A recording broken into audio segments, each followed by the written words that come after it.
Welcome to the Manifesting Twin Flame channel. My name is Rachel from ReikiWithRachel.com, and today we're going to be talking about a mental diet. So if you're on the Twin Flame journey, this will help. If you're not on the Twin Flame journey, but you are just very interested in law of attraction resources and really powerful tools, then this video pertains to you as well. So, a mental diet. First, let me just give you a little bit of background on my experience with the law of attraction. The reason that I'm putting this video out is because I have been very interested in the law of attraction, and I am part of my life purpose, as I've found out through numerology, astrology, and just natural inclinations, is to be a manifester. But I struggled, and I don't want to feed any more energy into the past other than saying that, okay? At this point, moving on, I have learned exactly what works for me. I learned, I was a huge fan of Abraham Hicks, and she talks a lot about vibration. Well, I'm here to tell you that is very important. And we all want to be vibing high and we all want to be feeling good, but I know a lot of people who are of a very high vibration who are not manifesting what they want in their reality. I do a lot of meditation, I do a lot of energy work, and even though I would be in a very high vibration, I was not manifesting what I wanted in my life. I was doing the visualization, I was, trying to keep my vibe high, but there was something that was blocking me. And that is whenever I discovered the mental diet and things shifted. It shifted because it shifted my belief system and because I started to see things manifest in my reality. So what is the mental diet and what is its role in you manifesting whatever it is that you want?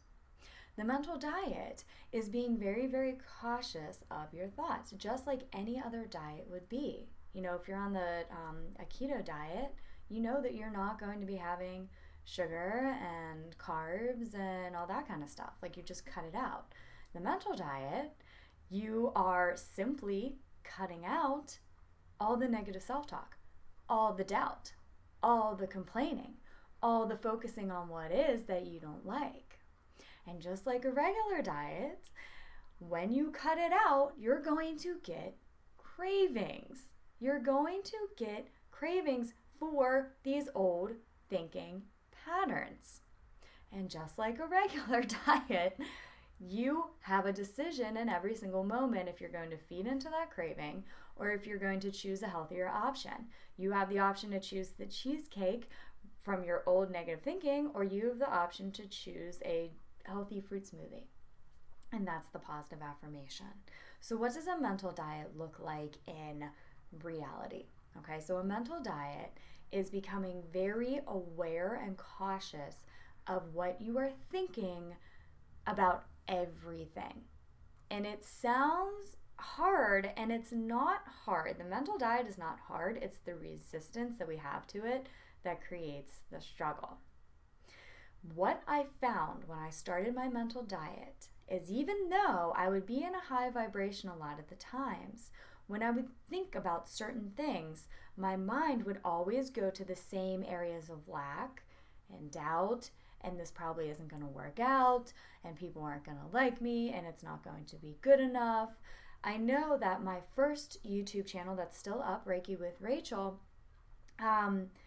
I know that I have really good material on there, right? But every time I would watch my videos, I would focus on things I said that I didn't like, and that would just come so naturally, okay? But whenever I went on this mental diet, I became aware of all those thoughts and how many thoughts I was consistently thinking that was just squashing my manifestations over and over and over and over again.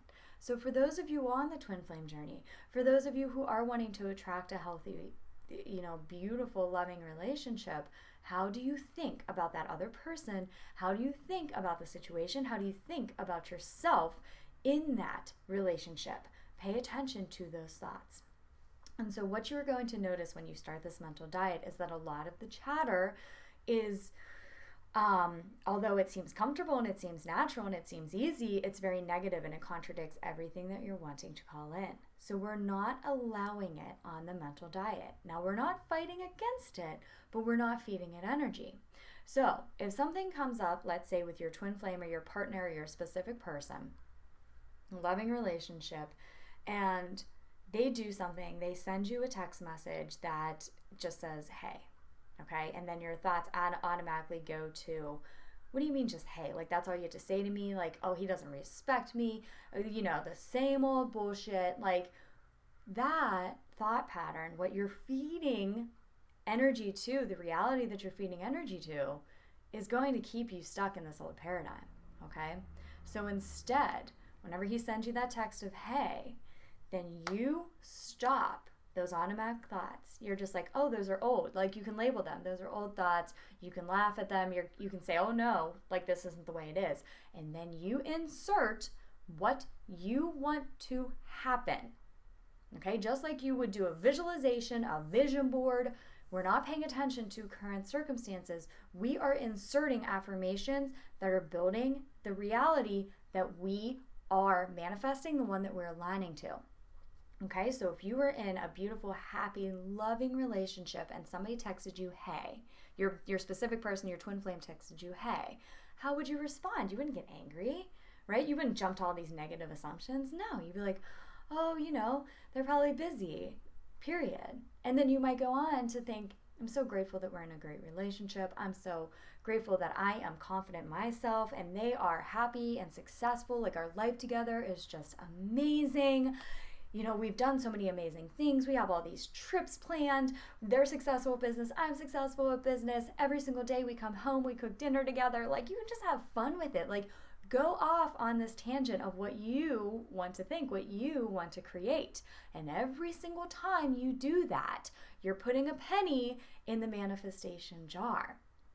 It's like you have two jars in front of you, okay? You have the jar of what is, you have the manifestation jar. So often what happens is we're putting a lot of pennies on what is, and this jar is getting really, really heavy. And the manifestation jar, you might be doing some affirmations, intentions, maybe during new moons, full moons, that kind of stuff, which adds some pennies and some quarters there, but it's a lot lighter, okay? We're taking all of the pennies from the what is, and we're pouring it in what we desire, what we're trying to manifest. And that is what a mental diet is. So you, even if you want to visualize this, when thoughts come up, you want to say, which jar am I putting this penny in right now? Every single piece of energy that you feed into your manifestation is aligning you with that reality. And I'm going to talk about this more in another video because this could get really long because it's a pretty long topic, or extensive topic. You know, there's a lot of places that we can go with this. But the second piece of the mental diet that I want to bring up, because it was very helpful for me, are a lot of these old thoughts, old reactions, old emotional, the emotional reactions that you have to things. And I call them old, even if you're experiencing them in the present, because they're all, what you're experiencing in the present is just a manifestation of what was up until this point, okay? So all these things that come up for you are indications of blocks that you hold within yourself. It shows you where your resistance lies. So it's almost like you want to say thank you to your subconscious mind for showing you so clearly, with every thought and doubt and fear that you have, blocks that you are still holding on to. And once you see that, then you can easily make an affirmation, set an intention that's going to eliminate that block. So again, back to the twin flame relationship, loving relationship with your specific person. They send you that text and you have all this, like, they don't treat me well, and this is, you know, like, all of this ickiness that's coming up. Well, the block that's probably underneath of that is, we're never going to be in this happy relationship. And maybe the block underneath that is, I'm not worthy of being in a happy relationship. I'm not worthy of being in this committed relationship with my twin flame. It's just not in the cards for me. It's not going to happen. So on a conscious level, you're really wanting to try and manifest this. On a subconscious level, you're like fighting an uphill battle because your subconscious saying, nah, it's not going to happen. It's not in the cards. They're never going to change. You're not worthy of it anyway. And so whenever that comes up, you're able to shift it in that moment every single time. And whenever you do this enough times, then the blocks dissolve, they eliminate, and your manifestation power becomes, you just see things manifest quickly, easily, without that resistance. So I encourage you all, like I said, this is one of the biggest things that helped me on my manifestation journey, and I wanted to share it with you. So I encourage you all to start this today and see how it goes. It will be life-changing. So if you're interested in more content like this, law of attraction, twin flame content, then please like, subscribe, and share so that more people can be exposed to this information. I also have plenty of manifestation services. I have a big download energy clearing that is 45 minutes long. It's on a video, so I'll link to that below. And just some other good stuff as well. Okay, so I'm sending you so much love and light on your journey, and I'll talk with you soon.